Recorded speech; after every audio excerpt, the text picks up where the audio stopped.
ازاي تطبيق الطقس على موبايلك؟ عارف درجة الحرارة في مدينتك؟ هل في موظف قاعد يكتبها بإيده؟ أكيد لا. طيب منين جابها؟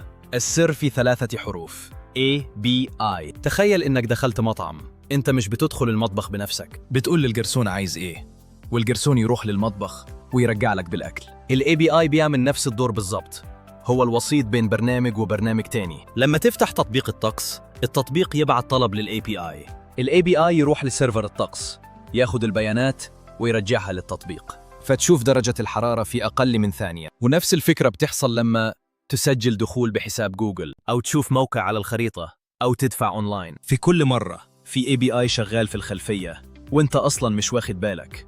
وعشان كده المبرمج مش لازم يبني كل حاجة من الصفر، هو بيستخدم APIs جاهزة تختصر عليه شهور من الشغل. وده السبب إن التطبيقات الحديثة بتقدر تعمل حاجات معقدة في وقت أقل بكتير. دلوقتي لما تفتح أي تطبيق، افتكر في عشرات ال APIs شغالة في الخلفية وانت مش شايفها. ولو حابب تعرف إزاي المبرمج بيستخدم API في الكود، اكتب API في التعليقات وهعمل فيديو عملي عنها.